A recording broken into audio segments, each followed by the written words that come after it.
How far will you go to bring it back? Shepard created a war, but only we knew the truth. Call of Duty 4 was a breakthrough title and marked the start of the Modern Warfare sub-series. Starting with that game, each annual release would alternate between Modern Warfare and the Black Ops sub-series up until Call of Duty Ghosts. I think Call of Duty 4 is great, and Modern Warfare 2 is some of the most fun I've had with the series so far. It was followed up by Modern Warfare 3, the final installment in the original Modern Warfare saga. Developed by Infinity Ward and Sledgehammer Games and published by Activision, Call of Duty Modern Warfare 3 was released for PC, PlayStation 3, Wii, and Xbox 360 in November 2011. This review will contain some spoilers, so if you're sensitive to spoilers, now is the time to stop watching. You have been warned. Now let's take a look at Call of Duty Modern Warfare 3 and see how this modern conflict ends. This is ODA Foxtrot! The Russians are disengaging! We got them on their heels! The story begins directly after the events of Modern Warfare 2 and opens with New York City under siege by Russian forces. After Russia withdraws its forces from the East Coast, the terrorist leader Vladimir Makarov kidnaps the Russian president, demanding he relinquish Russia's nuclear launch codes. He then orders a chemical attack on European cities, which is followed by Russian forces invading the European continent. While the US military repels the invasion in Europe, Captain Price and his team set out to track down Makarov. What does MI6 know? Oh, you're on everyone's shit list, John. There's no way I could get you clearance. Don't give me that. You still owe me for Pripyat, and I'm calling it in. I don't think the plot is quite as good as that of Modern Warfare 2. It definitely feels like a continuation of that story, and I do think it makes for a solid conclusion. I also love the World War III backdrop because it makes for some exciting gameplay situations, in my opinion.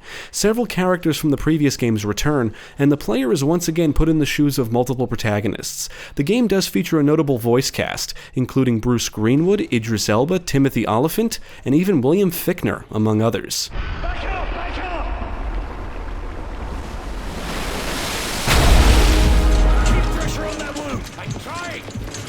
The campaign is yet another cinematic-style guided, linear, action-packed experience. It doesn't really do anything we haven't seen before, and as far as I'm concerned, that's its biggest detriment. As you may or may not know, I'm a big fan of the Modern Warfare 2 campaign.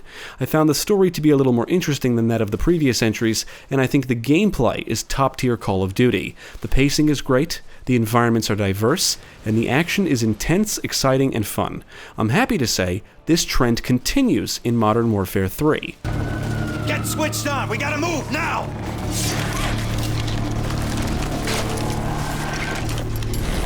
For one thing, the campaign starts off with a bang. After the brief prologue, you emerge from a wreckage in Manhattan, as aircraft fly overhead and missiles fly into a building.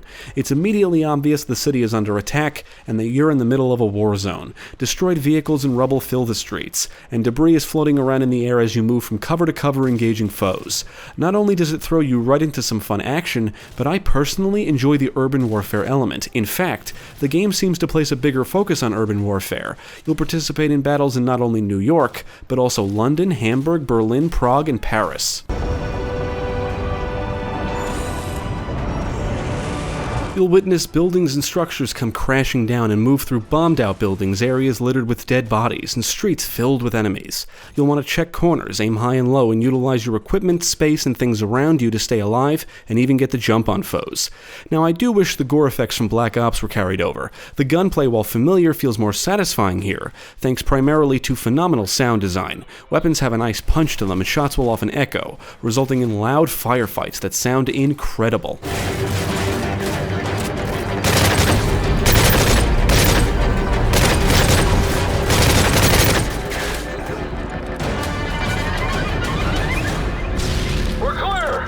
Entrances abed.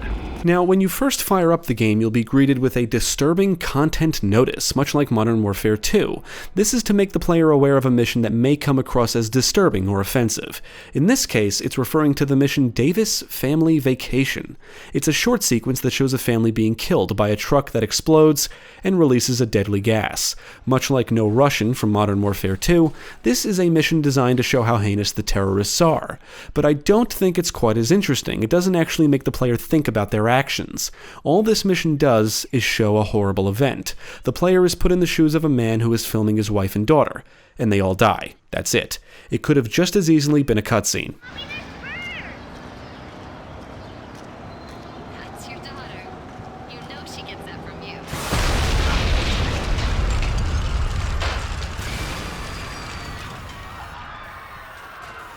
I think what really carries the single-player experience here is the locations and set pieces. If you're already a fan of the Call of Duty gameplay, then you're in for a good time. You'll get to shoot a ton of bad guys, blow shit up, and participate in plenty of exciting sequences. Modern Warfare 3 comes with the typical Call of Duty ingredients. Plenty of run and gun action broken up by set pieces. You've got your big shootouts, scripted stealth sequences. The linear environments keep you and the action contained so you should never get lost. And the action rarely slows down.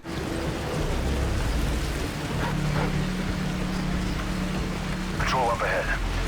You get one, I'll take the other. On you. Modern Warfare 3 will take you to different locations around the globe, and I think the campaign features some of the best environmental design in the series so far. As expected, you'll be thrown into a mix of tight and open spaces. You'll often navigate or follow an NPC down a linear path, which leads to a more open-ended area where a big firefight takes place. And this is where the gameplay really shines. Missions set in Somalia and Paris are good examples. They feature areas with plenty of space to maneuver, multiple paths to take, and numerous rooms and/or buildings to move through. Trying different approaches and positions and finding ways to flank enemies is all part of the fun. Covering fire so we can move up the road. Bloody hell! Those MGs are tearing us apart!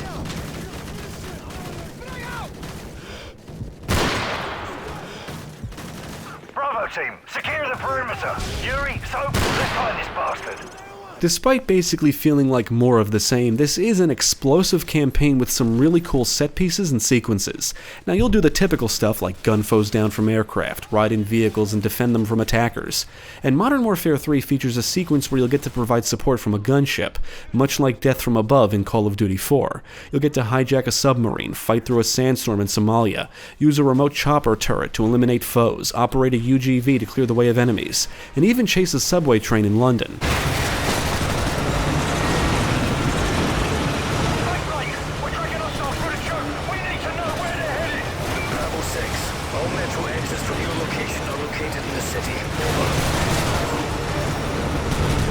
Unfortunately, I was unable to find any multiplayer matches, and the game does not come with bots or a mode like combat training in Black Ops. However, Modern Warfare 3 does see the return of the Special Ops mode, which can be played solo or with another person. Special Ops is split into 3 modes: Mission Mode, which is similar to the Special Ops mode in Modern Warfare 2, Survival Mode, where you must fend off waves of enemies, and Chaos Mode, where the player is under constant attack and can acquire points to earn perks and increase their combo multiplier.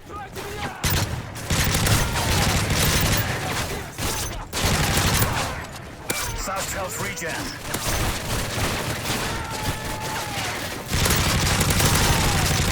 Triple kill. Juiced. Care package inbound.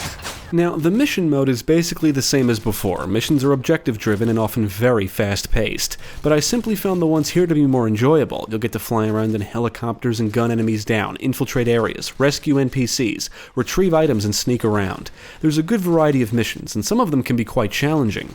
You will earn stars, and for most missions, the amount you earn is based on the difficulty. Both the mission and survival mode will throw different types of enemies at you, including the typical soldiers and militia forces seen in the campaign, along with juggernauts, attack dogs, some of which are strapped with explosives, suicide bombers, attack helicopters, chemical agents, and guys with riot shields.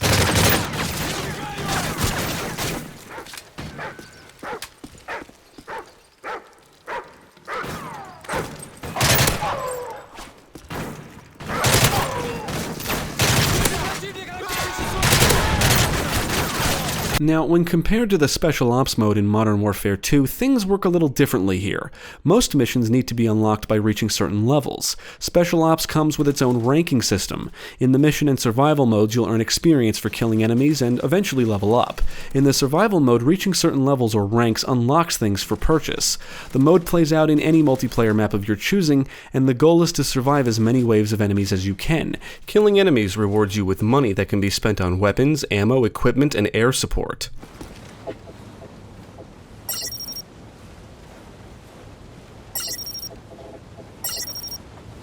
Other than some noticeable jaggies here and there, Modern Warfare 3's visual presentation is quite good. The character and weapon models look good, and I thought the environments looked amazing. From the beautiful distant mountains in India to the beautiful destroyed urban landscapes you'll traverse, the environments are detailed and really help convey that sense of a global conflict. The action is backed up by a solid soundtrack, with some really dramatic sounding tunes that help heighten the mood and tension of certain situations. As mentioned before, I think the sound design here is incredible. Weapons fire in particular sounds amazing. On the technical side, the game ran smooth and I encountered no major issues. I feel like Modern Warfare 3 is somewhat of a guilty pleasure. I love this campaign, but am fully aware it's all for the surface value. I love the flashy, intense action, fast pace, and exciting set pieces, even though it all feels familiar. It's an interesting title to me, because I don't think the plot is quite as good as that of Modern Warfare 2, but the World War III backdrop does help make it stand out. And despite the gameplay feeling familiar, I never got bored. I was going through the same motions and was entertained from beginning to end. It's not innovative, but it is another thrilling ride. Unfortunately, I cannot speak for the multiplayer because I didn't get the chance to try it out. But I do think the Special Ops mode is one of the game's highlights. The missions are fun and exciting, and I could play survival for hours. The entire mode is extremely replayable, the ranking and reward system make it addictive, and it can be enjoyed with a friend.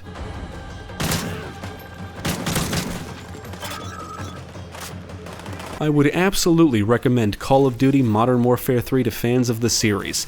However, if you're tired of the Call of Duty gameplay or never liked it before, I don't think this is going to turn anything around for you. Ultimately, it's a solid but familiar Call of Duty experience, and delivers everything you would expect from a Call of Duty game. Definitely check it out. I want the launch codes, Mr. President. Never get them. Every man has his weakness. Find the girl.